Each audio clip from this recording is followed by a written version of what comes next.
which traditions are built.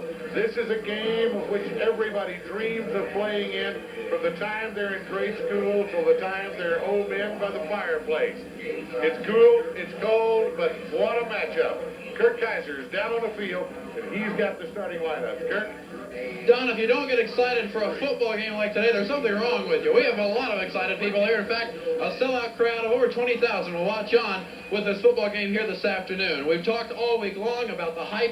In fact, this game has been hype for probably the last 6 weeks. Looking forward to a matchup between two of the top teams in the state. In fact, the Associated Press, if you haven't heard yet, has the Lamar Vikings at number 1 and the Permian Panthers at number 2 for this matchup here this afternoon at Ratliff Stadium. Not only are they the top 2 teams in the state, 2 of the top team nationally. As the National Prep poll has Lamar at number 6 and Permian at number 11, USA Today poll has Lamar at number 3 and Permian at number 12. One of the questions we've been asking the last few days concerns the status of running back John Williams. He was injured in an automobile accident Thanksgiving Day, just a short time after the Thanksgiving Day workout. The news is good for Permian fans. John Williams will play in the football game, despite a broken nose, despite stitches in his face and stitches in his knee. Number 36, the sophomore, will be out there. He needs just 45 yards to reach the magical 1,000-yard mark. He will be playing for the Permian Panthers today. Speaking of those who will be playing, let's take a look at the starting lineup. First of all, for the Panthers on offense, they average just over 41 points per game and over 400 yards in total offense. It'll be quarterback Stoney Case leading the way for Permian, 5'11", 178-pound senior. At fullback, it's Malcolm Hamilton, 6'1", 192-pound senior. He comes in the 7th leading rusher in Permian history. At tailback, it'll be Timmy Ross. Timmy at 5'5", 125-pound senior. The wingback is Jared Bergen. Jared at 5'5", 130-pound junior. The split end, Kendrick Parrott, number 1 receiver for the Panthers. Kendrick at 5'10", 149 pounds, and he is a junior. The tight end is co-captain Tony Daniels. Tony at 6'4", 205-pound senior. The center is Bruce James. He's been steady all year long. Bruce at 5'11", 178-pound senior. The guards, Mike Sims, 5'10", 160-pound senior. Eric Lubin, the other guard, at 5'9", 182-pound senior. The tackles are Jason Cothran, co-captain, 5'10", 169-pound senior. Matt Lockey, 5'10", 173-pound junior. Lamar on defense, they average 9 points per game, and they're giving up 9 points per game, that is, and giving up just 141 total yards. The defensive tackles, D. Pippins, 5'11", 260-pound junior. Mike Davis at 5'11", 205-pound senior. The defensive ends will be Garrett at 5'11", 190-pound senior. Jesse Copeland, the other defensive end, at 5'8", 170-pound junior. The linebackers have played together for 2 years, and they are indeed a group to be reckoned with. Eric Starks leads the way, the leading tackler, 5'10", 175-pound junior. Carl Mitchell at 6 foot, 205-pound junior. And Jim Brady, 6'5", 220-pound senior. He's also a member of the sprint relay team. Size and speed from Jim Brady. The cornerbacks, Billy Coates at 5'10", 165-pound junior. Matt Smith, 5'11", 160-pound junior. Safety, Miguel Pinata, 5'11", 175-pound senior. And Shirley Davis, 5'10", 155-pound junior. The Panthers and the Vikings. We're just moments away from the kickoff at Ratliff Stadium. We'll continue with more of our pregame report, bring you all the exciting action from Ratliff Stadium in just a moment. This is a Super 7 Sports production.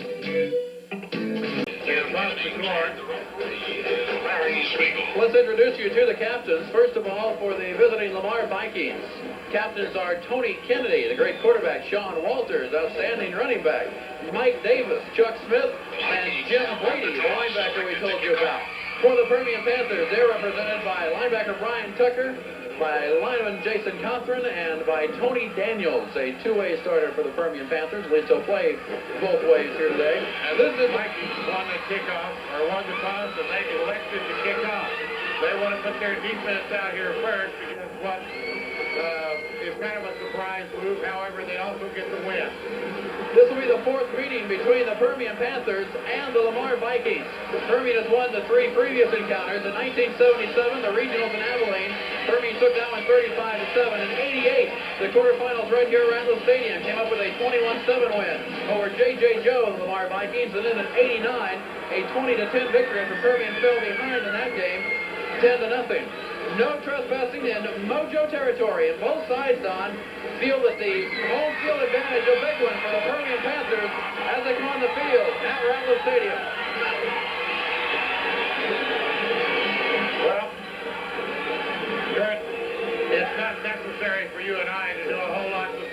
stage for this game.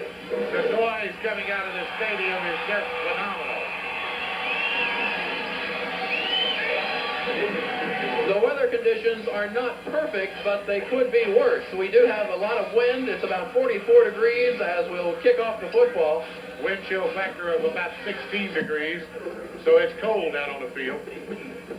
But it's not going to be something, I think, concerning the participants in the game. That's strictly information for the people in the crowd. Don, normally you wouldn't have a matchup like this, number 1 and number 2, at this stage in the season. It's just an incredible luck of the draw, almost, that the two top teams are able to meet right here at Ratliff Stadium. And Coach Eddie Peach, who has been the only coach the Lamar Vikings have ever had, has just done an outstanding job with his squad. They've lost just 2 games the last 3 years. One of those to Permian, the other to Houston Aldine in the small school state championship last year. And he said there's 2 things that his team has never done. 1 is beat Permian, 2 is win a state championship. And those are the 2 goals they have. And the number 1 goal right now for the Lamar Vikings is to continue their unbeaten season and come away with a victory here at Ratliff Stadium.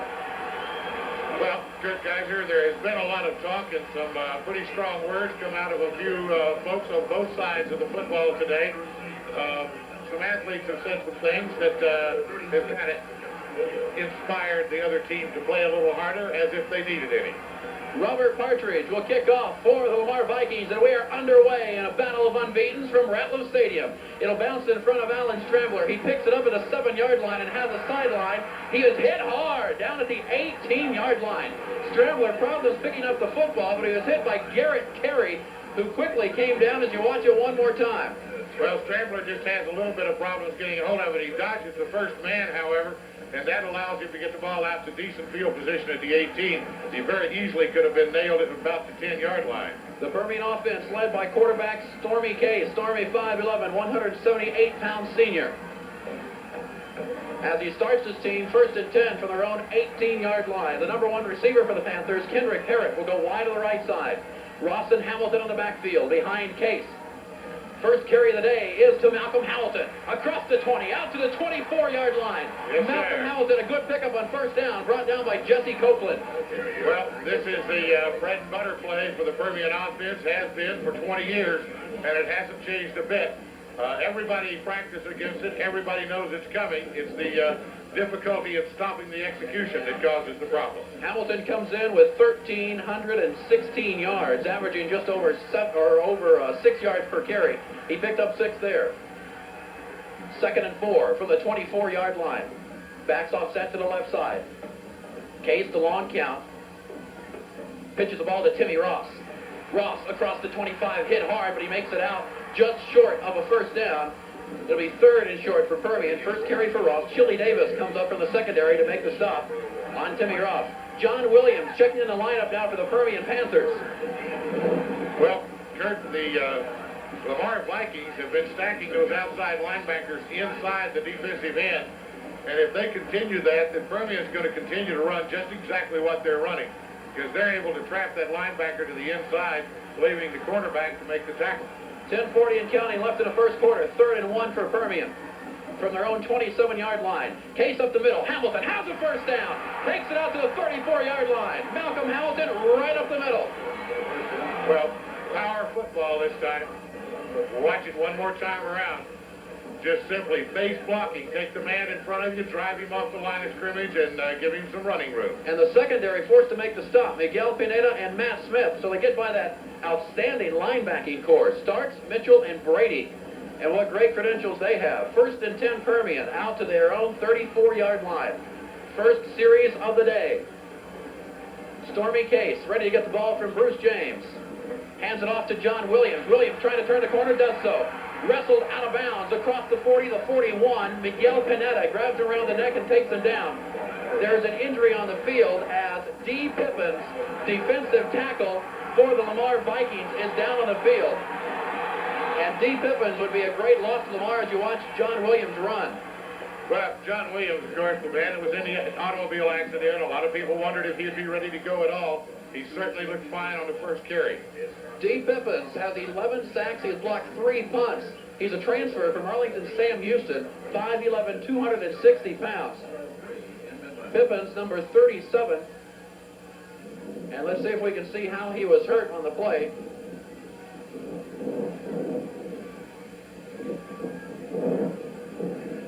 Trying to see the interior of that play right there as we follow him outside to John Williams where he's knocked out of bounds. I never could see where he got hit. I saw early contact in the center of the line with him, but nothing that would have caused a tremendous injury. Evidently, he is standing up. He is now walking off under his own power. Evidently just took a good lick. So hopefully D. Pippins will get back in there. The amazing thing about this Viking defense, it's 7 juniors starting for Lamar. But that hasn't bothered him. 2nd and 3 from Permian's own 41. 10:09 to go in the first quarter of play. Kendrick Parrott will come wide to the left side. Tony Daniels tied on the right. Full house backfield behind Stormy Case as Michael Comer is in there.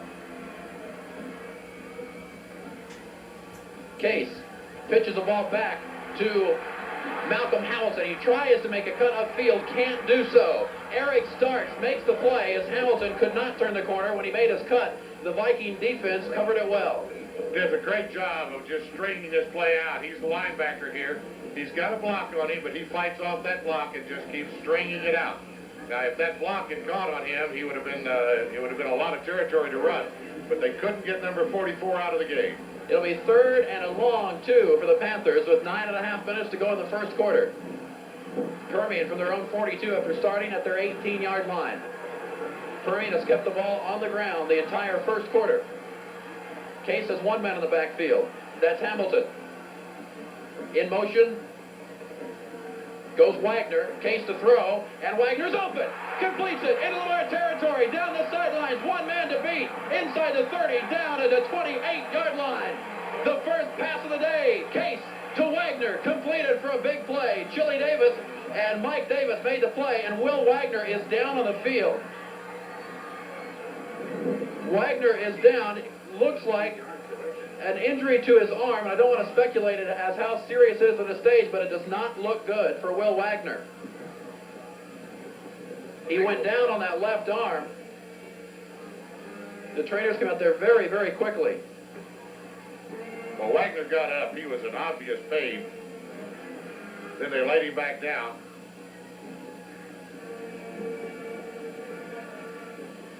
I am not real sure exactly what the injury was. He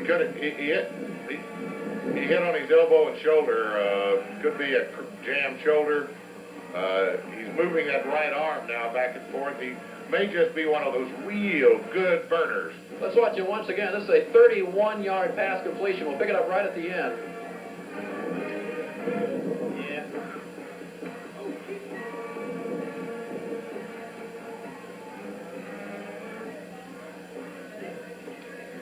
Doc Allen continues to work on Will Wagner, along with the rest of the staff. He's getting to his feet.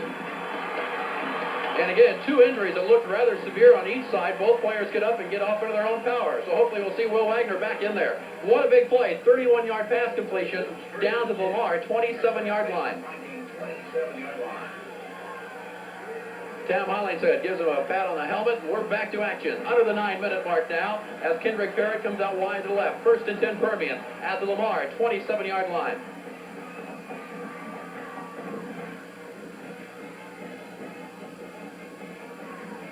Long count for Stormy Case.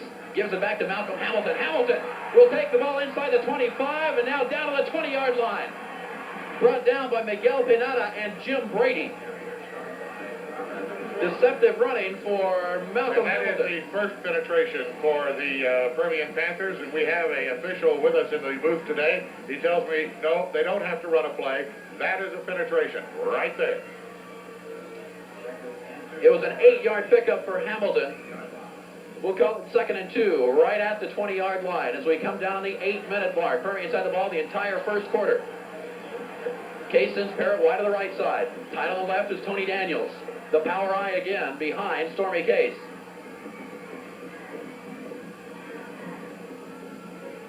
Case to Hamilton up the middle, inside the 20, down to the 16. Another first down for the Panthers. Jim Brady, all 6'5", 220 pounds of him, brings Malcolm Hamilton to the turf.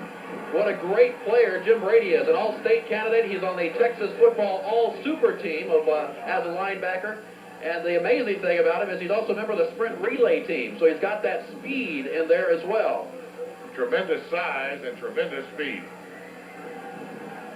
1st and 10 Permian at the Vikings 17, 7:35 and counting. Wagner is back in the game. He's wide left side. Hamilton lines up in motion to the right. That's John Williams.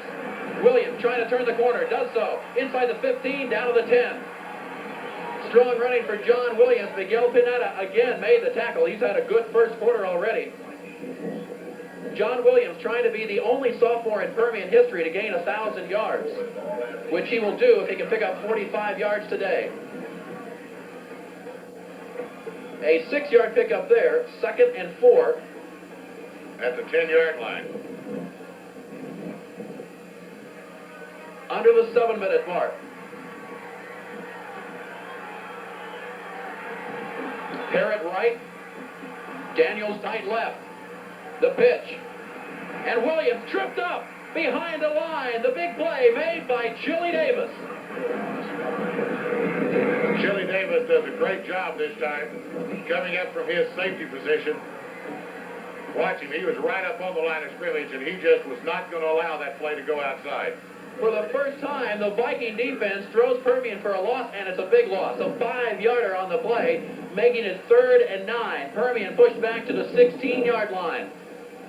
Clock moves with 6:15 to go in the first quarter of play. 3rd and 9 from the 16. Case looks to throw, has time. It is completed. Wagner, 1st and goal Panthers at the 5. Matt Smith made a stop, but the Mojo drive continues at the 5-yard line. Well, Wagner stung his shoulder on the play before when he caught a pass. This time, great protection for Case. He's got all day long to throw this ball, and Wagner is wide open. He's got a 3-yard daylight between him and the defender. Permian has kept the ball on the ground the entire way. They have used over 6 minutes of the clock. They've had 2 pass plays, 2 completions, both to Will Wagner. Kendrick Parrott, wide to the left side. 1st and goal, Mojo at the 5-yard line. Up the middle, Malcolm Hamilton. He's down at the 3. I think he's going to push down to about the 2, Kurt. Mike Davis made the stop. Davis leads the Lamar defense with 12 sacks, 93 tackles on the year. Hamilton had to change directions right at the line of scrimmage and then lower his head and plow it down to the 2-yard line. A 3-yard pickup takes it to the 2. Not a spectacular run, but a very, very effective one that time by Hamilton. 5:10 to go in the quarter. Permian trying to draw first blood. Stormy Case, Malcolm Hamilton has that. A Mojo touchdown. Malcolm Hamilton takes it in from 2 yards out. And Permian breaks on top. Same play this time, Kurt, only this time Malcolm Hamilton has a little bit better track in there. They just blocked down to the inside and wedged him out. Gave Hamilton time to get into the end zone standing up. Shane Wells ought to try the extra point, and extra points could be an adventure with this win today. Wells is 64 out of 67 on the year. Stormy Case will hold. Snap back. The kick is no good. It is wide to the right side. So Permian does score first, but they have a little bit of a mishandle on the extra point attempt, and the score remains 6-0. He has trouble getting the ball down. He never does get it completely down. And Wells hit the ball with it kind of laying there sideways. Well, that, Kurt Kaiser, in a big, big ball game, as we always know, can be a big, big factor. And we'll be looking at any factor at all today with the penetrations and the first downs and all these tie-breaking procedures. There's the touchdown run again by Malcolm Hamilton, capping a 13-play, 82-yard drive that took 6 minutes and 56 seconds for Permian to score. And when the Panthers point to the Lamar Vikings, they pointed to the defense as one of the real concerns. And that has to be a big momentum boost for the Panther offense to have the type of drive they had to start the game. Well, it certainly does. The Lamar Vikings even chose to go on defense first because they have a lot of pride in their defense. So that is one of the trendsetters, at least so far in this ball game. Now we'll see how the other two teams do out here this afternoon. Permian against the wind. Shane Wells, little soccer kick along the ground, taken at the 22-yard line down at the 21. Vikings had problems fielding that ball, and it was Tank Stratford that fell on it. Stratford, a lot of speed, wasn't able to use it that time, but he'll get his chances later on in this game. We're interested to see Sean Walters. Don, we've heard a lot about the young man. 2,020 yards, one of the main cogs in this offense. I've heard him compared to everyone from Earl Campbell to John Riggins, but he's a big power back with respectable speed. Runs about a 4.640, which is good speed. Not blazing speed, but very good speed, but he's a very large young man. The Vikings will start from their own 21-yard line. Walters and Kirkpatrick behind quarterback Tony Kennedy, and there's Walters' first carry of the day. He picks up about 4 yards. Tony Daniels made the stop on him. Tony, 6'4", 205-pound senior. Second game back after an injury. Well, Tony just read this play from the outside, followed it down the line of scrimmage, and got a lick in. Walters picks up 4 yards on the play, just shy of the 25-yard line. 4.5 minutes to go in the quarter. Tony Kennedy, senior quarterback for the Vikings, a 3-year starter. 2 of those at quarterback, and the Panther defense is there. Michael Comer right in the middle, stopping Jonathan Cage.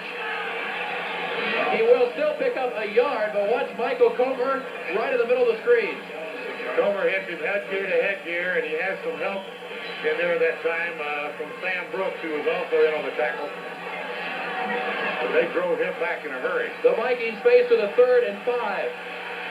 Big play early in the ball game. 2 receivers to the left, 1 to the right for Tony Kennedy. Kennedy to throw, down the middle, completed. First down Vikings to the 43-yard line. It was Miguel Pineda that got the ball, and he was wide open. Steve Kelly stopped him. Pineda recognized the zone defense, found the hole in the middle of the zone, just sat down in it and waited for the ball. A 17-yard pickup for the Vikings. The first down of the day on their first drive. Out to the 43 with 3:35 to go in the quarter. Kennedy to Walters. Tripped up and down. It was Bubba Jones that made the big play for Permian, starting a defensive end this afternoon. Well, Bubba Jones does a great job of just getting upfield, taking on the blocker, and then grabbing a foot of Walters and putting him on the ground. A slight loss on the play, almost a yard. We'll call it 2nd and 11 as we come down to the 3-minute mark. Coming wide to the right side, it's Aaron Oliver. 2 receivers are to the left. Pineda and Stratford. Kennedy back to throw, looking down the sidelines instead. Short dump pass is completed. Hit hard by Michael Comer and Tony Perez. Perez stood him up, and Comer came down and made the hit.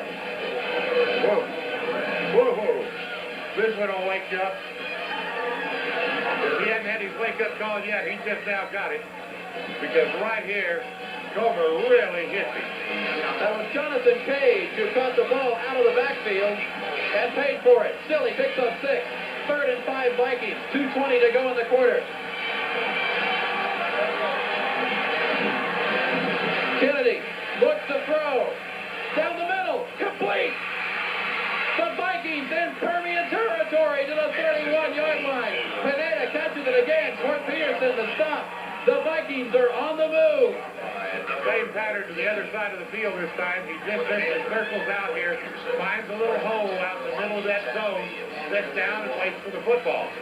He's running right in behind the linebackers and in front of the safeties. Gives him a crease hole there to sit down and wait for the throw. Tony Kennedy is perfect through the air. 3 for 3. The Vikings 1st and 10 at the Permian 31 under the 2-minute mark. Kennedy to Walters. Pushed back and stopped. Tony Daniels made the big play. Well, Walters is going to have a real tough time running this afternoon. Because there are people waiting for him at every turn. Permian has a history of stopping big running backs. They've done it over the years with Andre Session, who came in #1 a couple of years back. Now Sean Walters. Well, it'll be hard to stop Sean Walters all day. 2nd and 9 at the 30. 1:15 to go in the quarter. Kennedy to throw. Completes it. Cage has the ball inside the 20. Down to the 14-yard line for Jonathan Cage. Steve Kelly tripped him up.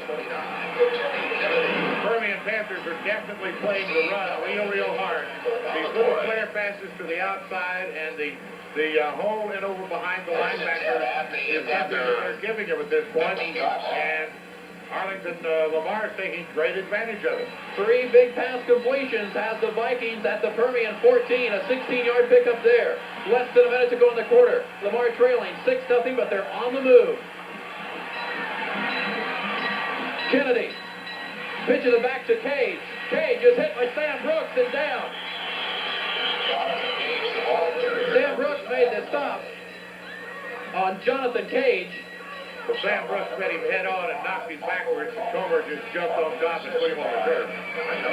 Watch this. He tries to cut back because it's all plugged up over here. That was not a real smart move because Mr. Brooks was there to say hello. A loss on the play of a yard. It'll be 2nd and 11 from the 13 or from the 16-yard line. There's 10 seconds and counting as the Vikings come up the line of scrimmage. Tony Kennedy, 2 receivers to the left, 1 to the right. 5 seconds left in the quarter now.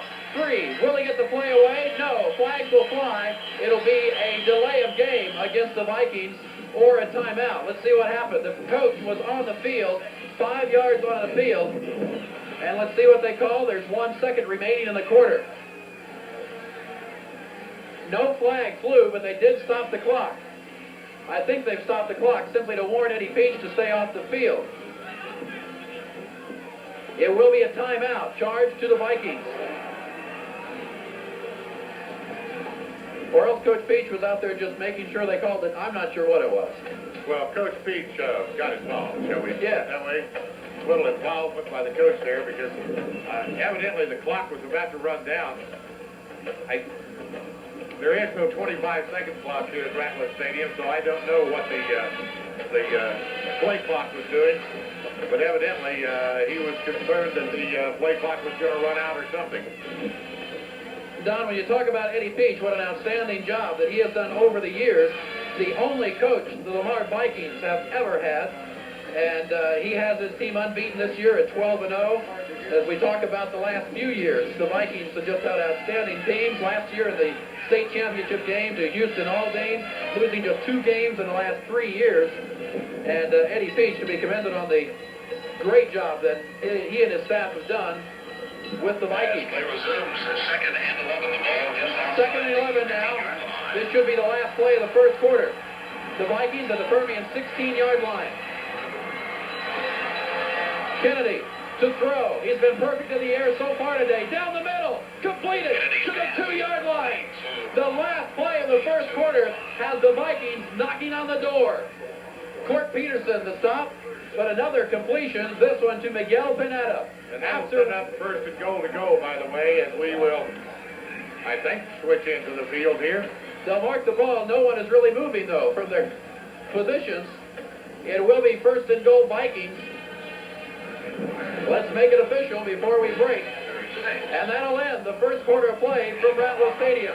The Panthers score first, but the Vikings are trying to get back. In fact, they're 2 yards away. After one complete from Rattler Stadium, Permian leads Lamar 6-0. This is a Super 7 Sports production. Okay, let's take one more look at that pass to take them down to the 2-yard line. It's just a crossing pattern coming right over the middle, and he throws it in there. There's 3 tight coverage. His fleet defenders were closing on it. Your official stats, Permian leading a score 6-0. Each team has 1 penetration. Permian leading in first downs by a 6-4 count. Total yards, 82 for Permian, 78 for Lamar. That's at the end of the first period of play. And the Vikings will have it first and goal from about the 1.5 yard line. Sean Walters has scored 29 touchdowns this year. Now with 1.5 yards to go, You may look for number 6. Kennedy to Walters, and the Vikings are in the end zone. John Walters takes it in for 6, and the Vikings have come back to tie it up. They'll try to take the lead with the extra point. Well, Chris Geiger, that mixed extra point may be something that haunts the Permian Panthers all afternoon. But Sean Walters that time just barreled into the middle. Got in behind that big offensive front, wedged down a hole, and he just barreled on in. Robert Partridge will be on to try the extra point. He is 49 of 54 on the year. Important extra point here. Out of the hold of Scott Peach.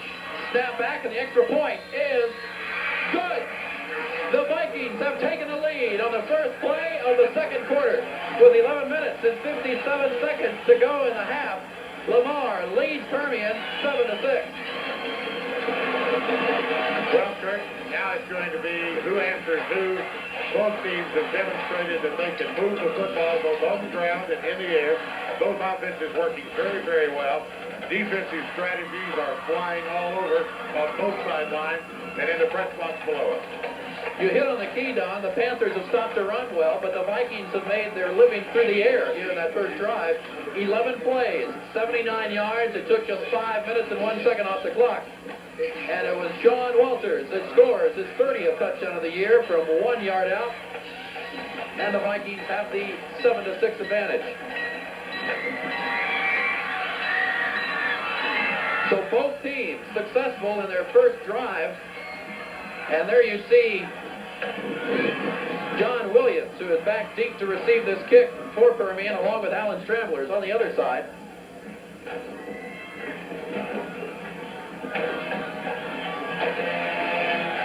Partridge, who just kicked the extra point, the very important extra point, will now kick off. End over end. It hangs up. And John Williams has not caught it yet. Now he does. Inside the 20, the 16-yard line. Strambler was going to get under it, but the wind kept blowing a John Williams way and finally covered up on the ball. Well, and finally Hamilton dove for the football in there and knocked the post out. So the Permian offense will get back out there for the second time this afternoon. The first time they ended up in the end zone. They now find themselves trailing by a point as Stormy Case comes out to join his team.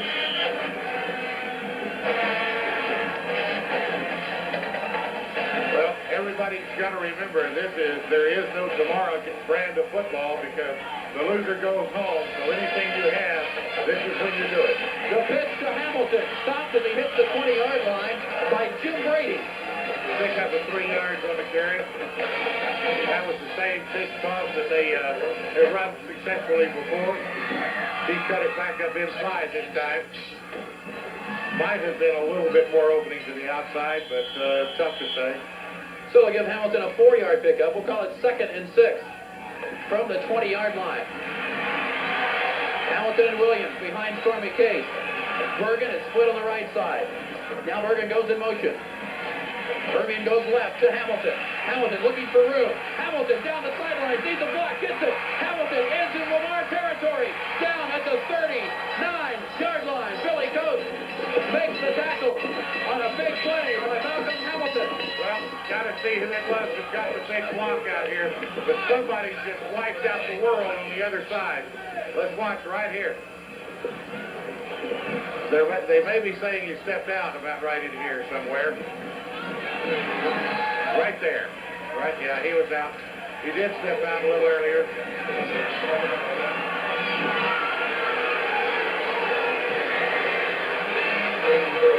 It'll be first down, though, for Permian. A 14-yard pickup. It looked like it was going to be a lot more. So Hamilton's foot touches the line, and he's out of the 34, and the clock stops at 11:11 to go in the first half. Kendrick Barrett will line up to the left side. Bergen split right. Play goes to the right side. A flag will fly. Permian in motion, I believe, as John Williams will go out of bounds to the 41. Let's check out the marker. It looked like Permian left just a little too early. 2 men moving at the same time, I think, is going to be your call. Let's take a look at it. There's one. Yeah, oops, yes. Left a little bit early from the tailback slot. We're in the second quarter, and that is the first flag that we've had on either side of the football. Jim Brady and the official getting rather close there. I think they're trying to keep warm. They had their arms around each other as they were talking. Anything you can do at this point to warm up?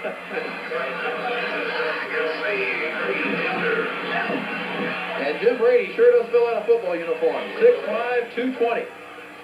An impressive character. So a 5-yard mark-off will put the Panthers back at the 29-yard line, actually just across the 29. They'll have it now 1st and 15 with 11:04 to go in the first half. Garrett goes to the left side. Williams and Hamilton. Hamilton has actually split out to the left. Now he's in motion.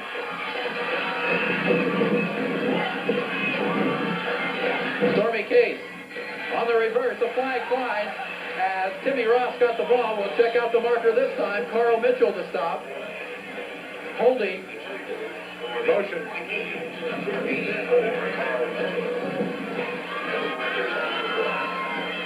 They're saying that the line was just getting set as the man was already in motion. In big games like this, Don, you talk about execution and you talk about penalties, and that's something that both teams will point to. It's something they do not want. Permian had one, a 5-yard mark-off, and they will now have another. Illegal procedure. Big ball foul, illegal procedure. Going to set up first at about 20. It's a long ways to go. So Permian going backwards, courtesy of the yellow flags. Now back to their own 24-yard line, where it's 1st and 20. 1st and 20 for the Panthers, and the Panthers 24-yard line. Will Wagner will check in the lineup, bringing in a new play, replacing Timmy Ross. There you see that Viking defense with a chance to tee off on 1st and 20. Well, you can bet your life they'll be coming this time. Herod and Wagner both line up to the right side. Case looks to throw, has time, and it's completed to Wagner across the 30 to the 32-yard line. Matt Smith the stop. So Permian, they get the penalty yardage back. Making the tackle on the play. Going to set up second at about 7. Not bad. Permian at 38-yard line. Gives them a definite chance now to pick up their first and 10. They go in and pick up about half of it. Both teams are perfect through the air. I believe you're correct. About a 13-yard pickup. It'll be 2nd and 7 out to the 38. 10-20 and counting. Herod Wagner to the left side. Will Wagner's already caught 3 passes. Case completes another one to Wagner. First down. They say he didn't catch the ball. It looked like he caught it, and the ground caused the fumble, which, no, wait a minute. Now the Vikings are unhappy. Let's see what they call. Well, the Vikings thought it was a fumble, and they had recovered it. Wagner has the ball. He goes down with the ball, and it comes out. Boy. It looks like from the replay that it should have been a completion. But the officials say differently. It'll be 3rd and 7. Yeah, if we had a reverse angle, we might be able to see it better. Yeah, that's true. Sure did appear that he went down with the football. Clock will stop. 10:08 to go. Permian a 3rd and 7. Herod goes wide to the right side.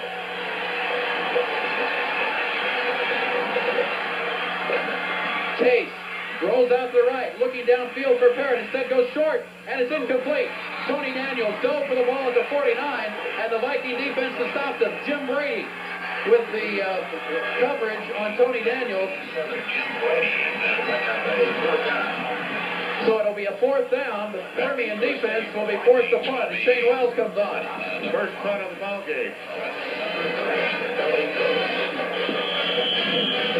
Dropping deep for the Vikings, it'll be Miguel Pinata. Shane Wells, number 17, will punt for the Panthers. And also back there, it is Billy Coates.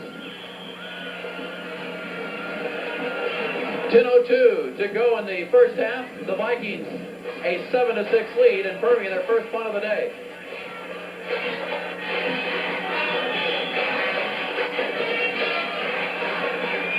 Shane Wells, good to kick away from about his own 30-yard line. Good snap. low kick. The spiral bounces inside the 28, bounces over the head, close to the end zone, and goes out of bounds! Out of bounds! No, they say it went into the end zone. Oh, me, how do you know, official? You weren't even close to it. Watch it again as it goes this side of the pylon. Watch it. It very plainly goes on this side of the pylon. This side of the pylon means it was out of bounds on about the 1-yard line. But instead, the Vikings get a big break, and they'll start from their own 20-yard line.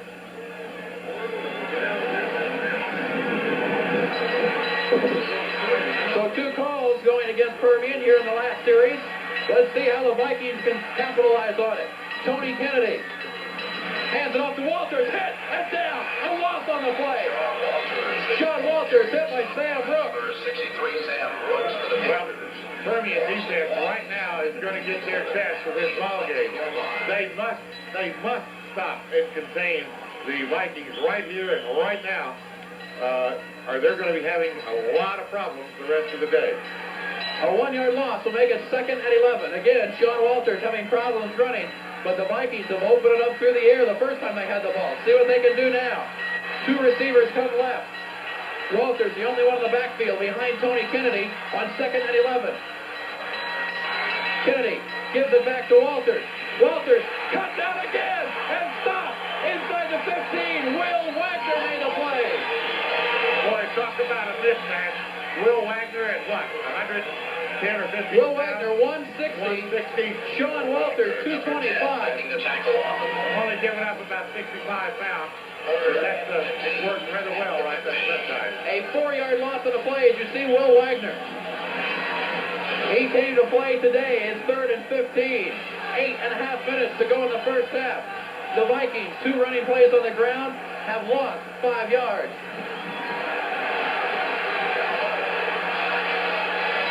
The Permian crowd urging on their defense. Kennedy to throw. He's hit. He's down at the 10. Marino and Daniel stop Tony Kennedy. And the Panther defense has not only held, they have stumped the Vikings backwards. Well, I said Kirk Kaiser it was important, and it certainly was. And boy, did they answer the call this time, because they came out of the chute firing that time. A 1-yard loss, a 4-yard loss, a 5-yard loss. Robert Partridge will kick from his own end zone. Into the wind, ought to give Permian good field position. 7:40 and counting left in the first half. Partridge gets the kick away. Wagner, watch it bounce in front of him, goes out of bounds, and Permian will have outstanding field position.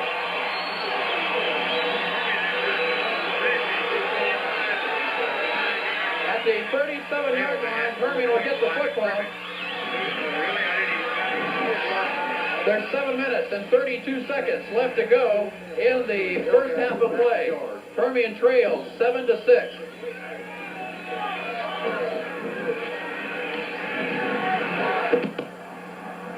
So it's 1st and 10 Panthers. That's Stormy Case. That's the power eye behind him. Kendrick Garrett is wide to the left side.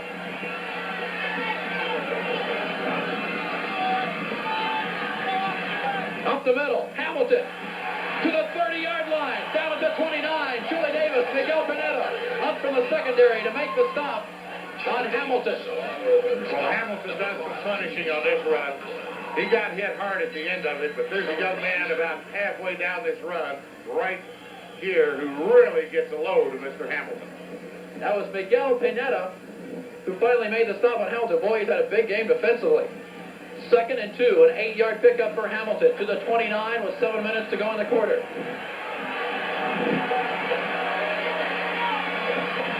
Case to throw, looks for Parrott, has him open, incomplete.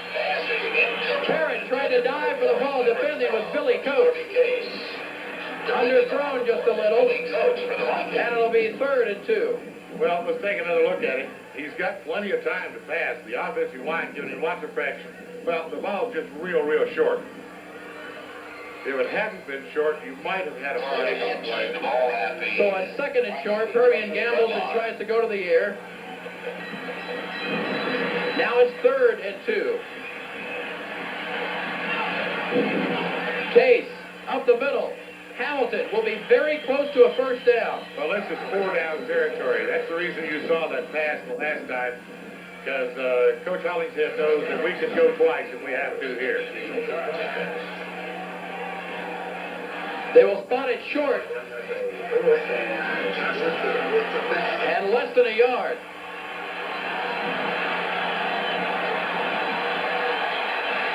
Scott Cherry checks in a lineup, and it's good to see Scott back in there. A brutal injury last week. Yes, sir. He knows the sound of every bell in Exeter County because he heard them all. And that district bell is ringing now, trying to urge on the Panthers on 4th and 1. Big play.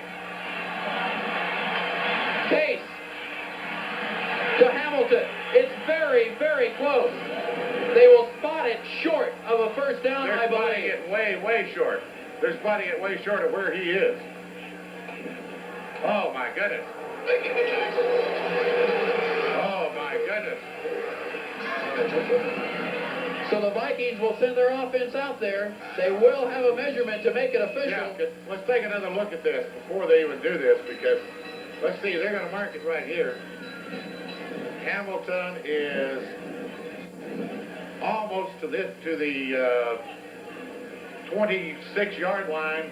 They mark it at the 27-yard line. No contest. This first down, Vikings. The one on this side, whoever the judge is on this side, marked it. And, boy, he marked it way short of where the ball was. Our referee today is Larry Spiegel from the Permian Basin chapter. Umpire is Stormy Walker.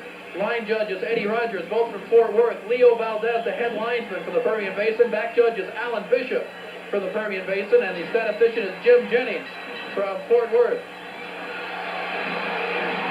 1st and 10 Vikings from their own 27, 6-10. Left in the first half.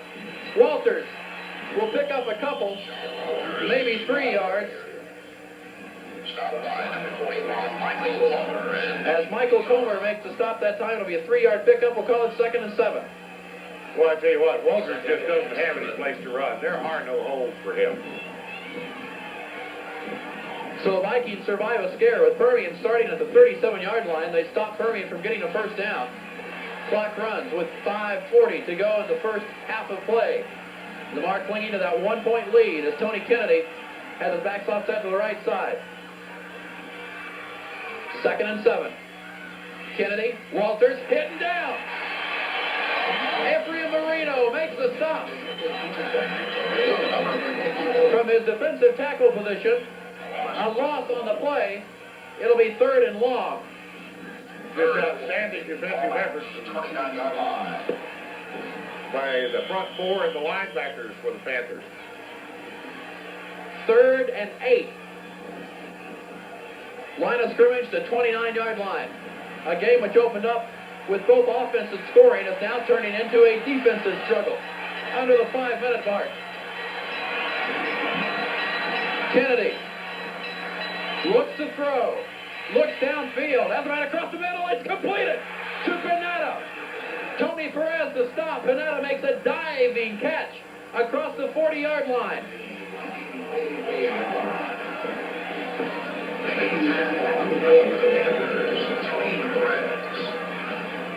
Well, the only time the Panthers have stopped the Viking passing attack has been when they got to the quarterback. 15-yard pickup for the Vikings, who have the ball at their own 44-yard line. 4.5 minutes to go in the first half of play. Scott Peach goes wide to the right side. 2 receivers to the left. Up the middle, Walters. He'll be stopped and hit. No gain on the play. Brian Tucker made the first contact with Sean Walters. Well, they're tackling Walters the way you have to tackle a big man with powerful legs. They're hitting him up high and just forcing him over. Sean Walters has only had 1 game in which he did not reach 100 yards. That was in the first game of the season. He's at 4 200-yard plus games. 2nd and 10 from the 44-yard line. 3:45 to go in the half. Kennedy to Cage. Stop for a 1-yard, we'll call it a 2-yard pickup. Just across the 45-yard line, Hubert Collins, Michael Comer, Brian Tucker, all three linebackers combined there. Well, look for the pass in the middle again here, because they have pulled and pulled and pulled that defense in tighter and tighter. This is what they're working on. Now they're going to look to pop that pass over the middle or the little flare pattern to the outside. Tank Stratford goes wide to the right side. To the left, it's Miguel Pineda. 3rd and 8 from the 46. Coming down on the 3-minute mark. Kennedy is pressured, and he is hit as he throws. It's incomplete. The big play made by Sam Brooks, who caused the pressure on quarterback Kennedy. The Permian defense is held. Watch it again. Downfield, it was tipped, I believe. Watch this as Sam Brooks just takes his legs out from under him about the time he's throwing, and he can't really throw it.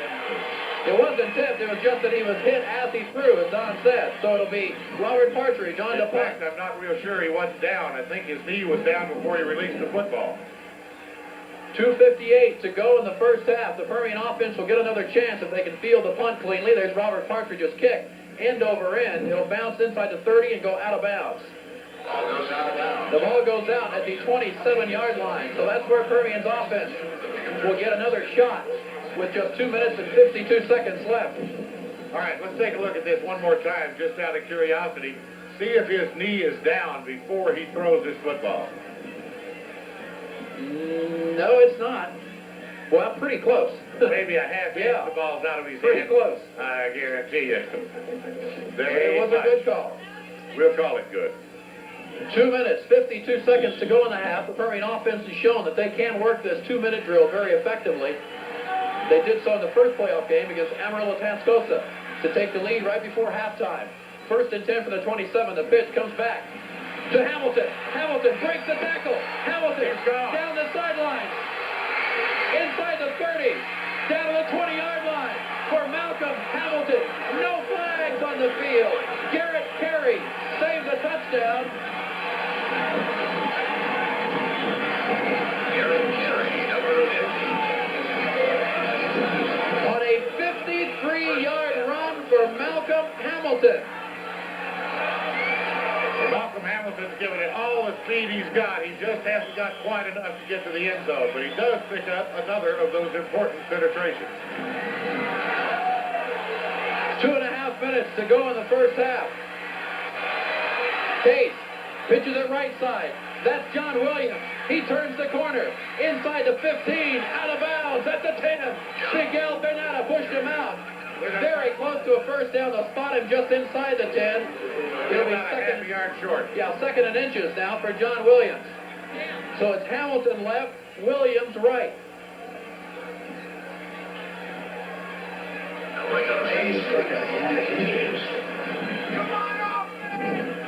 The clock will stop with 2 minutes and 23 seconds to go in the first half. Permian trailing by a point. Good collision at the end of that last play. I'm just not sure who won. I think maybe it was Williams.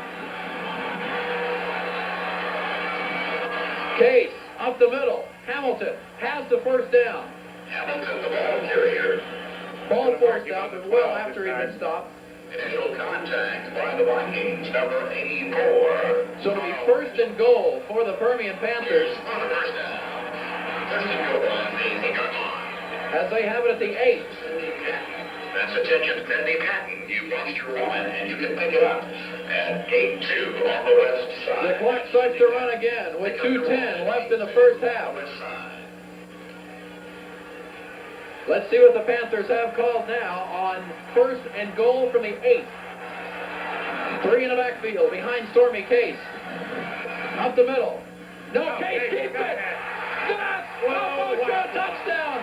What a fake for Stormy Case. He had everybody fooled. And Sperry throws a block that is a juice, my friend. Watch number 85 out here on the outside. As he absolutely tears somebody in half. Now watch this. Number 10 comes tearing out there, and whoa, no sir, not tonight. Everyone in the stadium thought Malcolm Hamilton had the football except Stormy Case and the Permian coaching staff. Beautiful job, beautiful job. A quick strike for the Permian Panthers to take the lead. They call a timeout. They'll go for two. Permian missed the first extra point. They'll try to get that back on a two-point conversion play. The scoring drive, it took 4 plays to go 73 yards in less than a minute. In fact, the scoring drive took 58 seconds off the clock. And Don, that's a way to get momentum back on your side. Well, it certainly is. That was a masterful drive. Of course, Malcolm Hamilton's huge run was what set everything up. But then they just kept hammering away, and the final scoring play was one I haven't seen all year. Just a naked reverse by, or a naked roll, that is. It wasn't even a reverse. Fourth quarter, it's the University of Houston 20 and Texas Tech. So the Panthers, after going to the sideline to talk with Cam Hollingshead and his coaching staff, Larry Curry right in the middle there, Mike Ballou, offensive coordinator. Well, let's see what he has coordinated for this one.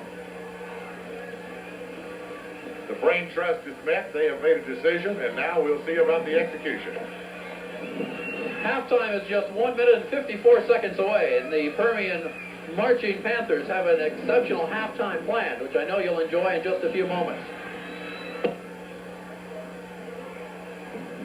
Permian will have the choice, I believe, in the second half. They'll probably elect to receive the football. The Panthers line up on the left hash, try for the two-point conversion. Stormy Case sprints out to the right, has time to throw. Now he runs away, and it's no good. So the Lamar Vikings have stopped at a two-point conversion. As the coverage breaking down, and the Vikings able to get to Stormy Case. Eric Starks, the one that made the stop right there, as you watch it one more time. Well, Stormy had room. Well, here's the touchdown one more time. Let's watch it out here as they sucked everybody in. So that makes it a 12-7. There is still 1 minute and 54 seconds left to go in the game, or in the first half, that is. And Permian showed that you can do something in 58 seconds when you're 73 yards away from the end zone. The Vikings now will try to do the same. I have known that the Permian offense was doing a good job on their running attack, but at this point, you can take one more look at this. Case had some time early and then got thrown down. But at this point, the Lamar Vikings have 0 yards rushing for the first half of this ball game.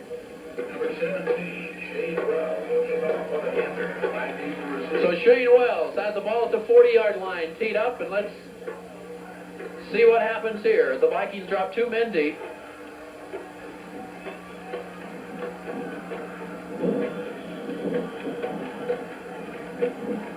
High end over end. Taken inside the 10-yard line by Billy Coates. Coates comes back upfield. Coates going outside. He's losing ground, and he's tackled at the 11-yard line. The defensive play made by Dusty Dennis. And if you want to look for a man to salute on special teams, Dusty Dennis has done it all year long. He certainly has. He's had outstanding games on special teams. He's always down in there on the hit. This time he stayed in his lane, stayed with it, and then chopped him out. So the Vikings will start at first and 10. They spot the ball at the 12-yard line. 1 minute, 47 seconds left to go in the first half. Permian leading Lamar 12-7. Kennedy, one man behind him. That's Sean Walters. Receiver left, receiver right. In motion is Carl Kirkpatrick. The pitch comes to Sean Walters. Walters, his first big run of the day. He picks up about 12 across the 20. Tony Daniels wrestled him down. So no longer the Vikings in negative rushing yardage on a pickup there by Sean Walters. Well, he picks up 12 yards on one carry. He is a big back. It just takes, he doesn't seem to have tremendous balance, but he's got tremendous power. Brought down inbound, so the clock continues to move. Less than a minute and a half to go in the first half of play. First and 10 Vikings, now after their 24, as Pinata, the number 1 receiver for Tony Kennedy, comes out wide to the left side. Kennedy up the middle. There's Walters again. He takes it to the 30-yard line this time. Brian Tucker, Michael Comer combine on the stop. And after 2 straight running plays, you can look for the Vikings to put it in the air now with just a minute and 5 left in the first half. Well, I'm not sure, but what they don't want to just keep on grinding this thing down the field. they really would like to establish before they go in at halftime that they can run the football. So watch them air it out for 70. 2nd and 4 from the 30. Kennedy keeps the ball and is hit. A mix-up there. Hubert Collins makes a stop. Kennedy looked like he was surprised the ball came to him. Everyone else was moving and the ball was in his hands. There he Well, he was late getting it from the center, and then he missed his handoff to Walters, and then the world came down. No gain on the play, so it's 3rd and 4. There's 25 seconds left in the half. And the Vikings are in no hurry to get this play underway. In fact, I don't think they'll get a play underway. It's coming in from the sidelines, but there's 10 seconds on the clock, and they're still back in the huddle. It looks like we've seen the last play of the first half. We have, and the seconds tick off the clock at Ratliff Stadium. The Vikings will stay in the huddle, and Permian will head to the locker room with the lead. A battle of unbeaten. It's the Permian Panthers leading the Lamar Vikings at halftime, 12-7. This is a Super 7 Sports production. 1 in first down. The Permian Panthers have 10 first downs to 7 for Lamar. In total yardage, Permian Panthers have 186 yards, and the Lamar Vikings 111 yards. Those are the official stats at the end of the first half. And we'll have the individual stats for you in just one moment.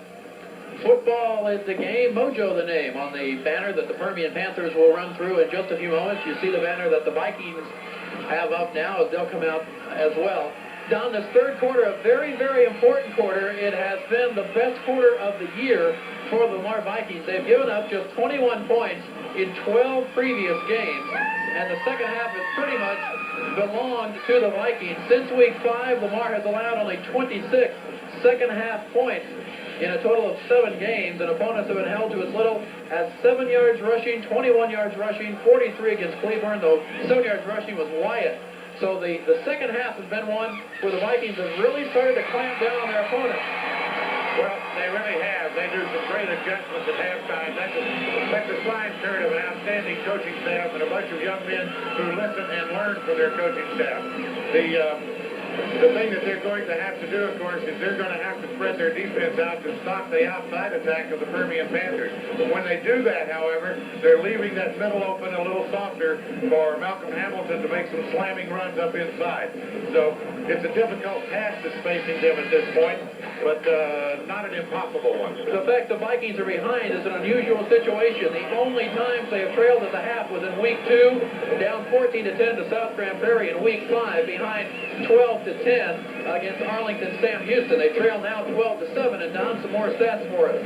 Well, the big rusher, of course, is Williams. He has 6 carries for 85 yards, averaging 14 yards every time he touches the ball. Hamilton has 12 carries for 44 yards, 3 carries. And the big man for Walters is 11 carries for 18 yards, averaging just a little over 1 yard per carry. So Walters not having a great first half. On the passing side of the thing, however, you're going to find that Kennedy has completed 6 of 7 passes, and Case has completed 3 of 8 passes. I mentioned early on that there's just been one game in which Sean Walters has not gained 100 yards. That was the first game of the season against Irving Nimitz. He picked up 85 yards. His best was against Burleson, 289 for Sean Walters. And again, a big thank you to Barry Sykes, who has provided much of the information you've been hearing statistically. As Barry has once again given us our statistician's Bible, which he prepares for each and every game, and we certainly do appreciate the work that Barry has done. In fact, he's doing the game today on radio for the Diamond Shamrock people. There's the kick by Partridge. It's headed out of bounds, and it will go out. And there was no times on the kickoff besides that, I think. So now Permian will get the ball, and also at this time, you look at which direction we're going. The Vikings with, I would think, a little bit of the wind advantage, but it's swirling so much it's hard to really say one side is better than the other. Well, they're looks like they're going to give Permian the football on about the 30-yard line? Well, 25-yard line.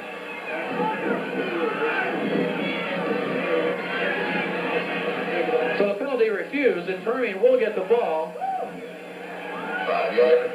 at On the 30-yard line is where they they should be. First and 10. They should be on the They're at the 30-yard. 30. Yeah, there they're going to move it to the 30-yard line. John Duncan standing up behind us, screaming and yelling. It shows up the 30, the 30, the 30. He is the head of the Permian Basin chapter of officials. He is here giving us his kind, intelligent overview of the game today. Besides that, I think they sent somebody up here just to make sure we don't get too far out of the line. That's it. Permian starts at first and 10 from their own 30, leading 12-7. Stormy Case has Malcolm Hamilton and John Williams behind him.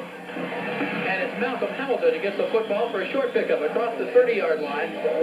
Pickup of about 2 before Carl Mitchell, middle linebacker, makes the stop. Well, some adjustments made in the Viking defense during the halftime. They have moved both outside linebackers outside of the defensive end. At least they had on that play. And they had moved a walk to safety up in there where really they only had one man back deep. Kendrick Barrett will go wide to the right side. Tony Daniels is tied on the left. Back to the same thing now. They're up in a 10-man front. There's Williams trying to make a move outside. Can't do so. The Viking defense, led by Jim Brady, collapses upon sophomore John Williams. Kurt, they're not going to run against this 10-man front. They have literally got 10 men up on the line of scrimmage. Take a look at it there. 10 men up on the line of scrimmage. There's simply not enough people to block them. So you're going to... What they're saying to Permian at this point is, if you're going to move the ball now, you're going to have to throw it on us because they've got 10 men walked up on the line of scrimmage. 3rd and 8 for Permian. Just under the 11-minute mark. First drive of the third quarter. 1 in the backfield behind Stormy Case. In motion, it's Will Wagner. Case rolls out to the right, looks to throw. Has Wagner open down the middle. Instead, it's incomplete. Oh, my goodness. It was open on the 50-yard line, so open it was scary. Intended for Tony Daniels. Miguel Pineda defending on the play. And the Viking defense does their job in the first series of the third quarter. As you see it once again, Case could not quite make the connection with Daniels.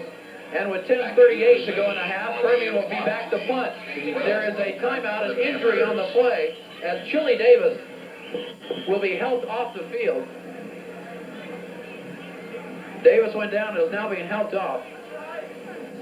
Don't like the looks of that one, Kurt. He can't put any pressure at all, it seems, on that right leg.